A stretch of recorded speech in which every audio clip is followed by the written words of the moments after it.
খোকা ঘুমালো, পাড়া জোড়ালো, বর্গি এলো দেশে, বুলবুলিতে ধান খেয়েছে, খাজনা দিব কিসে। ভিউয়ার্স, আমি Rajib Khan, senior officer, Bangladesh house building finance corporation, লার্নউইর খান এর পক্ষ থেকে এই ভিডিওতে আপনাদেরকে শেখাবো খাজনা রসিদ সম্পর্কে।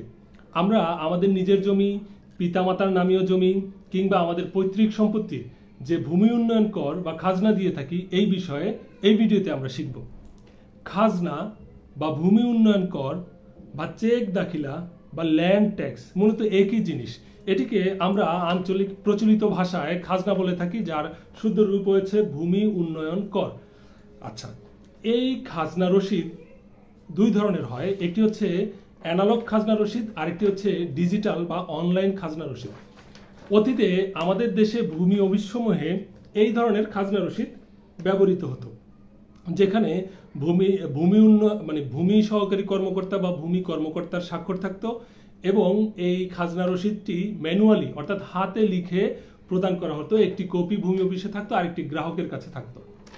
বর্তমান সময়ে অনলাইনেই খাজনা দাখিল করা যাচ্ছে, যেই অনলাইন খাজনাটি মূলত কিউআর কোড সম্বলিত খাজনা, যেটির জন্য আপনার সরাসরি ভূমি অফিসে না গিয়েও আপনি কম্পিউটার সিস্টেমের মাধ্যমে বা অ্যান্ড্রয়েড মোবাইল ফোনের মাধ্যমে এই অনলাইন খাজনা দাখিল করতে পারেন ভূমি অফিসের কেন্দ্রীয় সার্ভার থেকে। একটি খাজনা রসিদে কি কি তথ্য থাকে এই ভিডিওতে আমরা আপনাদেরকে জানাবো। ভিউয়ার্স, খাজনা রসিদ বা ভূমি উন্নয়ন কর রসিদ একটি ছোট্ট কাগজ, এক পৃষ্ঠার একটি কাগজ, কিন্তু অনেক গুরুত্বপূর্ণ কাগজ। একটি খাজনা রসিদ ওই জমিতে আপনার মালিকানা বিদ্যমান আছে কিনা বা বহাল আছে কিনা তা নির্দেশ করে। অর্থাৎ বর্তমানে বাংলা 1431 সন চলমান রয়েছে। আগামী এপ্রিলের থেকে আবার শুরু হয়ে যাবে। 14ই এপ্রিল নতুন বাংলা বর্ষ শুরু হয়, নববর্ষ। আমাদের বাংলা বর্ষ শুরু হয় পহেলা বৈশাখ থেকে। তো প্রতি বছর বৈশাখে বাংলা বর্ষ চেঞ্জ হয়। অতীতে খাজনা বছর নির্ধারণ করা হতো বাংলা বর্ষ অনুযায়ী, বর্তমানে সেটি ইংরেজি অর্থ বছর অনুযায়ী খাজনা নির্ধারণ করা হয় বা খাজনা পরিশোধ করা যায়। খাজনা রসিদে যে জিনিসগুলো থাকে সেটি হলো ভূমি মালিকের নাম, তার ঠিকানা, খতিয়ান নাম্বার, দাগ নাম্বার এবং আপনার জমির পরিমাণ খাজনা রসিদে উল্লেখ থাকবে। খাজনা রসিদে যেই দাগ নাম্বারটি উল্লেখ থাকে এবং যে খতিয়ান নাম্বার উল্লেখ থাকে, এই খতিয়ান নাম্বার মূলত হচ্ছে আপনার নামজারি খতিয়ান নাম্বার। অর্থাৎ আপনি সর্বশেষ যে মিউটেশন করেছেন, আপনার মিউটেশন খতিয়ান নাম্বার কিন্তু এই খাজনা রসিদে অবশ্যই উল্লেখ থাকবে।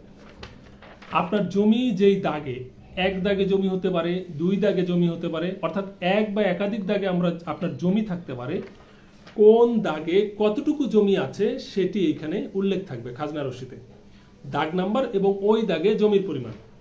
খাজনা রসিদ একক নামেও হতে পারে, একাধিক নামেও হতে পারে।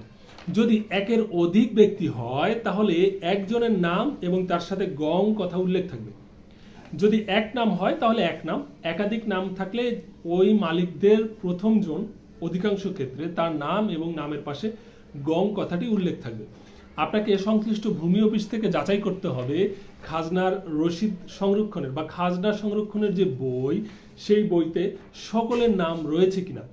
সাধারণত বাংলাদেশের প্রত্যেকটি ভূমি অফিসের 2 নং রেজিস্টার এই খাজনা তথ্য লিপিবদ্ধ থাকে। খাজনা রসিদে জেলা থাকবে, উপজেলা বা থানার নাম থাকবে, মৌজার নাম থাকবে, ভূমি অফিসের নাম থাকবে, জেল নাম্বার থাকবে, জোত নাম্বার বা হোল্ডিং নাম্বার থাকবে, ভূমি মালিকের নাম থাকবে, খাজনার পরিমাণ থাকবে, আপনি কত তারিখে খাজনা পরিশোধ করলেন সেই তারিখ উল্লেখ থাকবে, কত টাকা খাজনা দিলেন সেটি উল্লেখ থাকবে এবং আপনার কোনো বকেয়া ছিল কিনা ইতিপূর্বে সেই বকেয়ার পরিমাণ উল্লেখ থাকবে। আপনার বকেয়ার উপর কোনো সুদ বা ক্ষতিপূরণ বা জরিমানা করা হয়েছে কিনা সেটি উল্লেখ থাকবে এবং সর্বশেষ আপনার মোট কত টাকা খাজনা হলো সেটি উল্লেখ থাকবে। এই অনলাইন খাজনাটি দেখেন, অনলাইনে প্রদানকৃত খাজনার কিছু বৈশিষ্ট্য আপনাদের দেখাচ্ছি। অনলাইনের খাজনার একদম উপরে ডান দিকে একটি ক্রমিক নাম্বার থাকে, এটি হচ্ছে খাজনার রসিদ নাম্বার। সবার শেষে যেটি থাকে সেটি হচ্ছে তারিখ থাকে, কত তারিখে খাজনা পরিশোধ করা হলো। এই তারিখটি বাংলায়ও থাকে, ইংরেজিতেও থাকে। খাজনা রসিদে হোল্ডিং নাম্বার থাকে বা জোত নাম্বার থাকে, এটি কখনো মানে এটিকে আমরা যেমন বাটা দাগের মতো বলি বা বাটা জোত নাম্বার। বাটা থাকে কখন? যখন হচ্ছে দুইটি সংখ্যাকে মাঝখানে একটি অবলিক দিয়ে দেওয়া হয়, সেটিকে আমরা বলি বাটা জোত নাম্বার।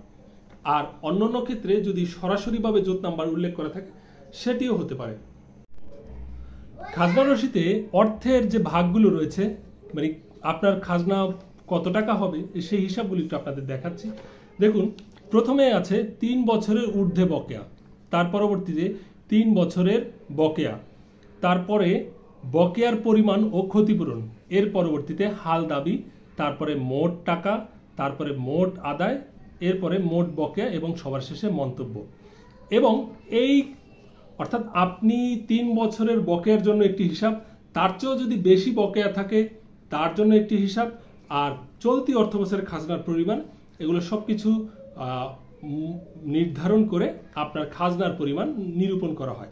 আর যদি প্রতি বছর বছর আপনি খাজনা দিয়ে থাকেন, সেক্ষেত্রে আপনার শুধুমাত্র হাল দাবির টাকাটাই এখানে প্রদর্শিত হবে।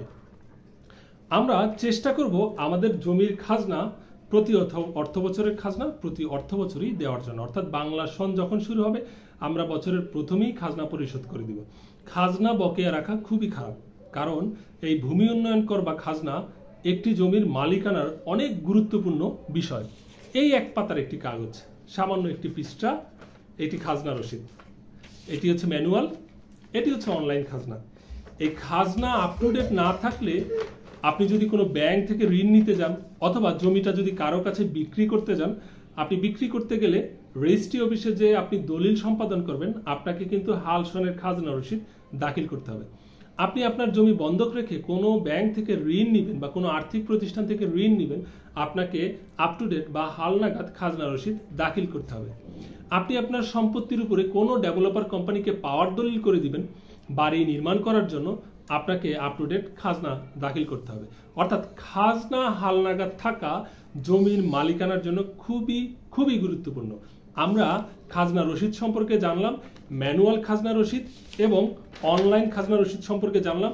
খাজনা রসিদে কি কি তথ্য থাকে আমি আবার বলছি: ভূমি মালিকের নাম, ঠিকানা, খতিয়ান নাম্বার, দাগ নাম্বার, তারপরে হচ্ছে জেলা, উপজেলা বা থানা, মৌজার নাম, জেল নাম্বার, জোত নাম্বার, আপনার কতটুকু জমি ওই দাগে আছে সেই দাগ এবং জমির পরিমাণ।